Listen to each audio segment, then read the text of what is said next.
හරි ඔන්න ඉතින් එහෙනම් අලුත් වීඩියෝ එකක් අරන් ආවා. ඔයාලට මතක ඇති මගේ කලින් වීඩියෝ එකේ මම පෙන්නුවා මගේ අලුත් කායක ගන්න කියපු හැටි. ඉතින් අද වීඩියෝ එකෙන් කතා කරන්න යන්නේ කායකේ පොඩි විස්තර ටිකක්. හරි එහෙනම් ඉතින් මේ තමයි මගේ අලුත් කායක 2024 Porsche 718 Cayman.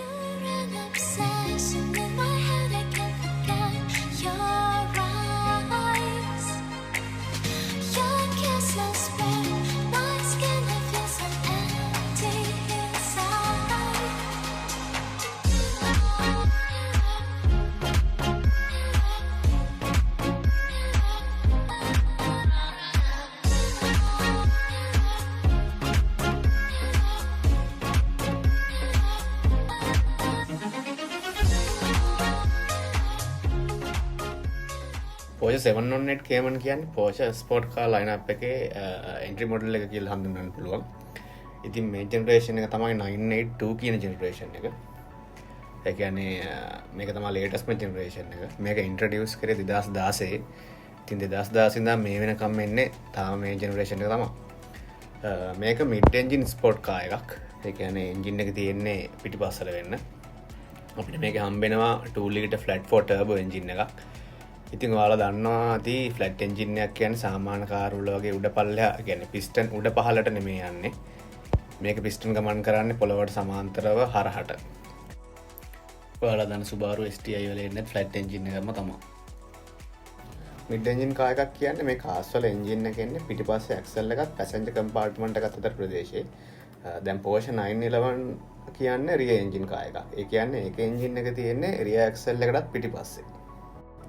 ඉතින් සමහර කට්ටිය පටල ගන්නවා මේ මිඩ් එන්ජින් කාර්ස් සහ රියර් එන්ජින් කාර්ස් කියන දෙකම එක කියලා. මම ඒක ගැන පොඩි හැඳින්වීමක් කරේ.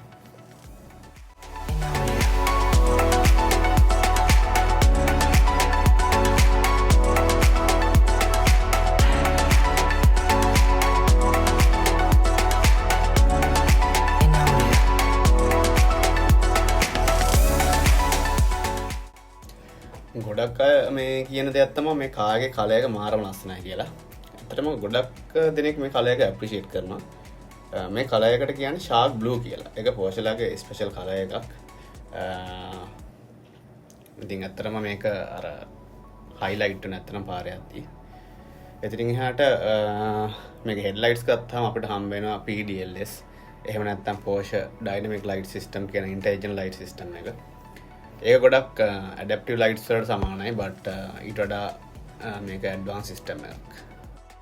තව ඔයාලට පේනවා ඇති මේකේ ඩේ ටයිම් රනින් ලයිට් සහ හෙඩ්ලයිට් ඔෂස් ඇවිල්ලා තියෙනවා මෙහෙම ඉස්සරහින්.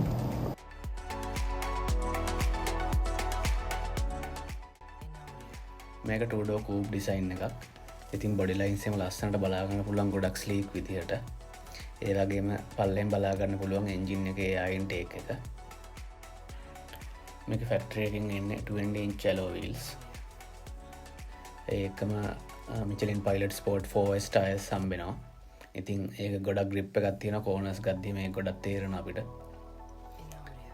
එතනින් පිටිපස්සට ගියාපුවාම අපිට බලා ගන්න පුළුවන් adjustable spoiler එක.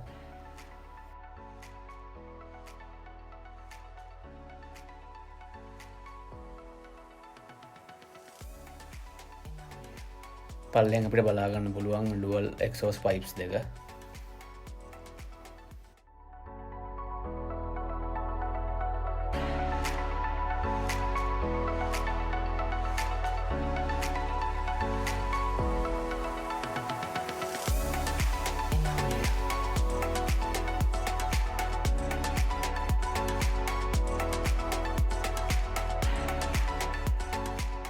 මේක two door coupe car එකක් හැටියට හැබැයි හොඳ boot space එකක් තියෙනවා. front boot එක ලීටර් 150කුත් පිටිපස්සේ boot එක ලීටර් සාමාන්‍ය 180ක් වගේ ප්‍රමාණයක් තියෙනවා. ඉතින් ඇත්තට මේක මේ වගේ ස්පෝර්ට් කාර් එකක හැටියට හොඳ boot capacity එකක්.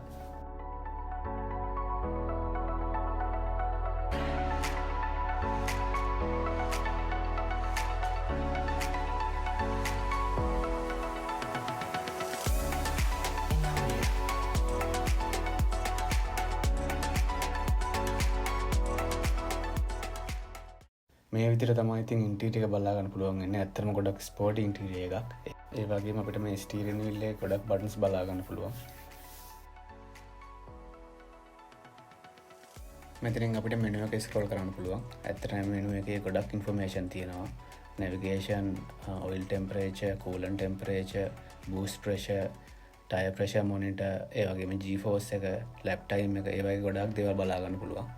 මේ knob එකෙන් අපිට drive mode select කරන්න පුළුවන්. මේක තියෙනවා normal, sport plus සහ individual කියලා modes 4ක්. මේක තියෙන වැදගත් දෙයක් තමයි මෙන්න මේ පොඩි බටන් එකෙන් අපිට තප්පර 30ක වගේ කාලයක් maximum boost එකක් හම්බ වෙනවා. ඉතින් අර high speed overtakes වලදී වගේ මේක ගොඩක් ප්‍රයෝජනවත් වෙනවා. මෙතන උඩින් බලා ගන්න පුළුවන් Porsche ලාගේ iconic clock design එක. ඇත්තට මේ clock එකයි මම අර කියපු drive mode select එකයි හම්බෙන්නේ sport chrono කියන package එක විතරයි. මට කලින් කියන්න අමතකුණා මේකේ ඉන්නේ 7 speed DCT gearbox එක. ඒ කියන්නේ ඔයාලා දන්න dual clutch gearbox එකක්. ඉතින් Porsche ලාගේ භාෂාවෙන් කිව්වොත් මේක PDK gearbox එකක්. මෙතනින් බලා ගන්න පුළුවන් gear select එක, ඒ වගේම infotainment system එක සහ climate controls. මේ කායකට Apple CarPlay සහ Android Auto options ඒ දෙකත් හම්බෙලා තියෙනවා.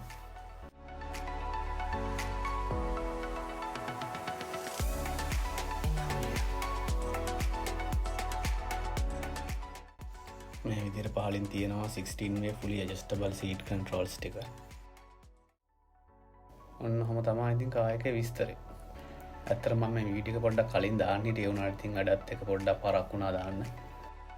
හරි එහෙනම් ඊළඟ වීඩියෝ එකෙන් හම්බෙමු. හැමෝටම ජය වේවා.